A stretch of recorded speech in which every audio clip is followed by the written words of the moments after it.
नमस्कार,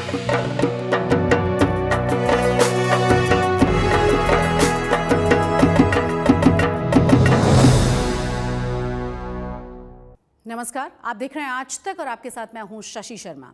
गुजरात के special bulletin में यूके, यूएस और कनाडा समेत सभी अंतर्राष्ट्रीय दर्शकों का भी स्वागत है।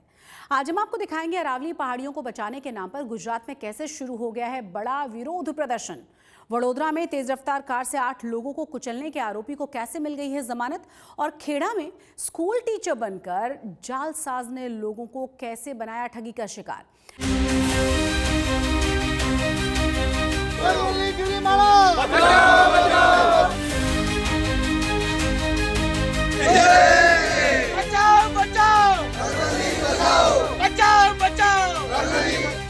अरावली पहाड़ियों की नई परिभाषा को लेकर देश के कई राज्यों में जबरदस्त विरोध हो रहा है।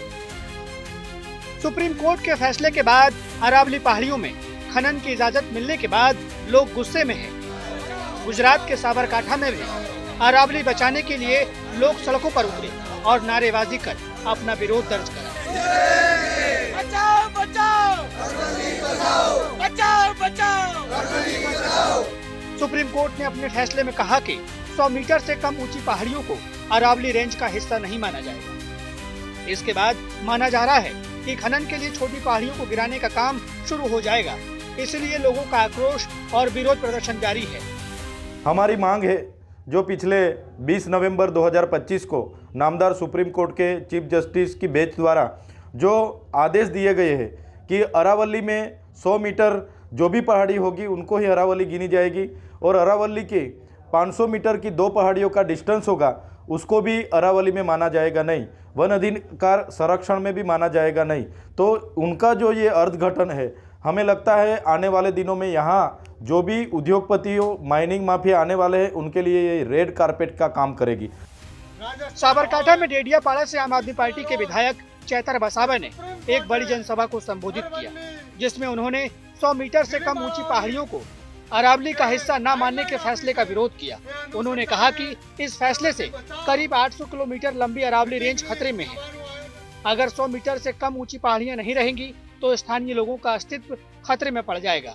हजारों जानवर और पक्षी भी खतरे में पड़ जाएंगे। ये पहाड़ी सिर्फ पहाड़ी नहीं है, यहाँ के सारे लोगों का आस्था है, अस्तित्व की बात है, पर्यावरण बचाने की बात है और प्रकृति बचाने की बात है। इससे वायु का संकलन होता है, जल का नियमन होता है और यहाँ काफ़ी सारी नदियाँ निकलती है जिससे हजारों लाखों हेक्टेयर में सिंचाई होता है, पीने का पानी मिलता है। अगर अरावली नहीं रहेगी तो गुजरात, हरियाणा, राजस्थान और दिल्ली की आबोहवा बिगड़ जाएगी, संतुलन बिगड़ जाएगा, ग्लोबल वार्मिंग हो जाएगी। चैतर बसावा ने सरकार को सीधी चेतावनी दी है कि अगर इस मामले में सरकार ने अपना रुख नहीं बदला और अरावली हिल्स पर लिए गए फैसले पर दोबारा विचार के लिए एक्शन नहीं लिया तो गांधीनगर से दिल्ली तक आंदोलन होगा। हम सरकार से कहते हैं, जैसे वड़ा प्रधान श्री यहाँ और देश के बाहर एक पेड़ माँ के नाम की बात करते हैं और यहाँ पूरे के पूरे पहाड़ी और जंगल उद्योगपतियों के नाम करने की बात कर रहे हैं, जिसका हम सख्त विरोध करते हैं। आने वाले दिनों में हम चारों राज्यों के लोग इकट्ठा होके हमें लगेगा तो हम गांधीनगर भी पहुँचेंगे और ज़रूरत पड़ी तो दिल्ली की कुछ भी हम करने वाले हैं। सुप्रीम कोर्ट की नई परिभाषा केंद्र सरकार की समिति की सिफारिश पर आधारित है। यही वजह है कि इस मुद्दे पर प्रदर्शनकारी और विपक्षी पार्टियां सरकार को घेर रही है। अब देखना होगा कि अरावली हिल्स के मुद्दे पर आंदोलन तेज होगा या फिर कोई बीच का रास्ता निकल जाएगा। साबरकांठा से हसमुख भाई पटेल के साथ आज तक ब्यूरो। वडोदरा में इसी साल 13 मार्च को गांजे के नशे में तेज रफ्तार कार से 8 लोगों को कुचलने के एक और आरोपी को जमानत मिल गई है, जिसे लेकर जबरदस्त तरीके से नाराजगी है, क्योंकि गुजरात हाईकोर्ट ने माना है कि आरोपी का कोई पिछला आपराधिक रिकॉर्ड नहीं है और ये एक छात्र है, इसीलिए उसकी याचिका पर विचार करने की जरूरत है।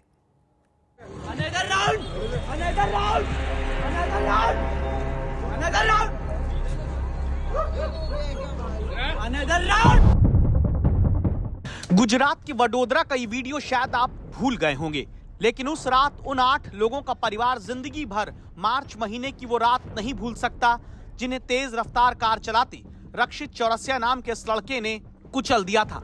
तब वडोदरा के करेली बाग इलाके में शॉपिंग कॉम्प्लेक्स के बाहर इस हादसे में एक महिला की मौके पर ही मौत हो गई थी, 7 लोग जख्मी हुए थे। पुलिस ने मामले में दाखिल अपनी चार्जशीट में बताया था कि आरोपी उस समय नशे की हालत में था। पुलिस के मुताबिक एफएसएल रिपोर्ट में उसके शरीर में टीएचसी और कोडीन पाए जाने की पुष्टि हुई थी। इसके अलावा कार कंपनी से मिले डेटा के हवाले से बताया गया था कि एक्सीडेंट के समय कार की स्पीड 140 किलोमीटर प्रति घंटे थी, लेकिन एक महिला को कुचल कर मार देने और 7 लोगों को जिंदगी मौत के बीच फेंक देने के आरोपी को अब कोर्ट से जमानत मिल गई है। गुजरात हाई कोर्ट ने बेल देते हुए कहा है कि रक्षित एक युवा है, उसकी उम्र लगभग 23 साल है, इसका कोई पिछला रिकॉर्ड नहीं है, इसलिए रिहाई के लिए इस आवेदन पर विचार करने की जरूरत है।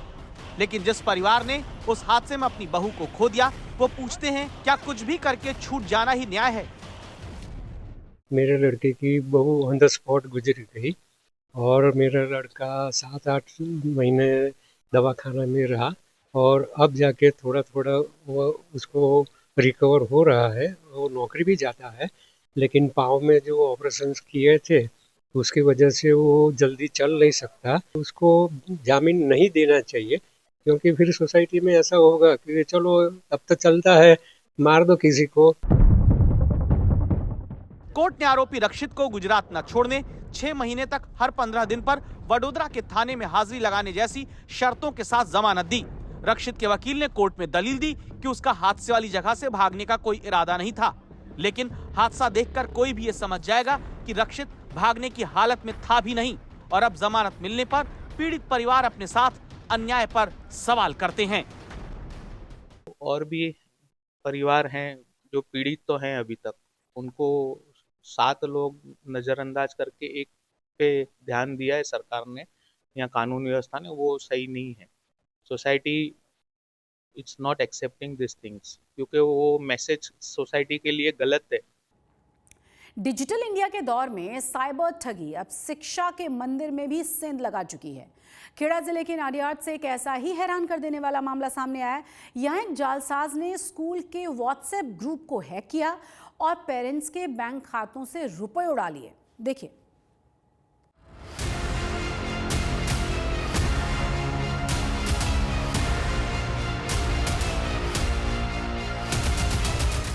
आम लोगों को अपने जाल में फंसाने के लिए साइबर ठग नए नए तरीके इजाद कर रहे हैं और चालाकी से लोगों की गाढ़ी कमाई हड़प रहे हैं।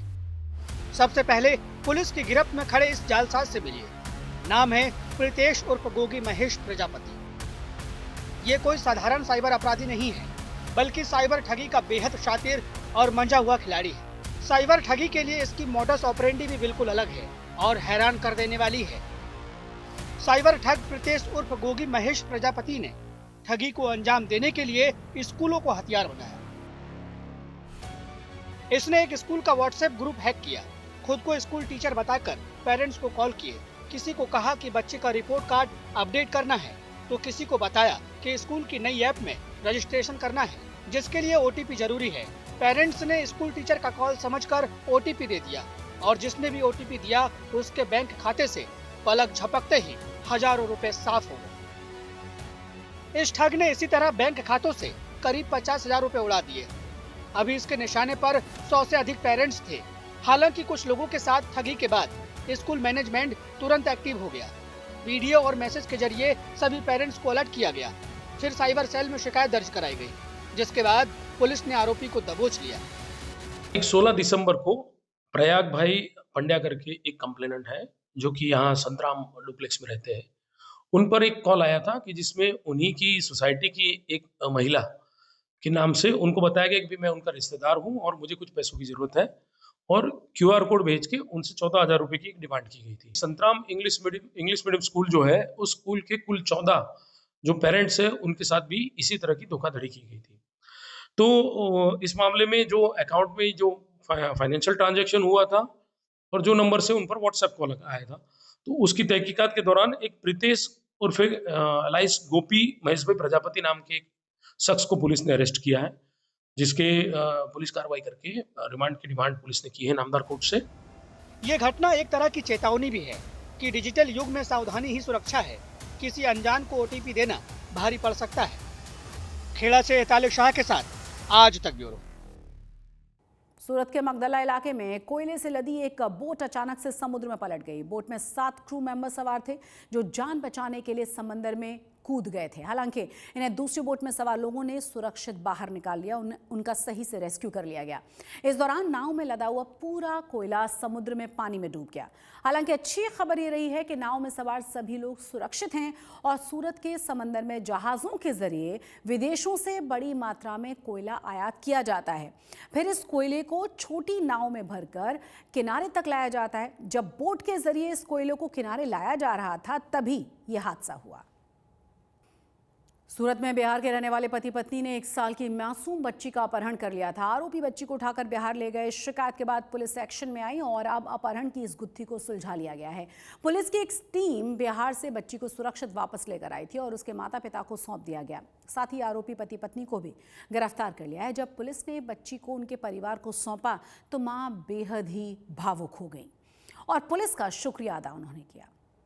ये लोग पड़ोस में रहते थे और इसके बाद ये लोग बच्ची को खिला रहे थे। सब खिलाते खिलाते बच्ची को ये लोग मतलब बोले मार्केट लेके जाना है। मार्केट लेके गए और आए नहीं।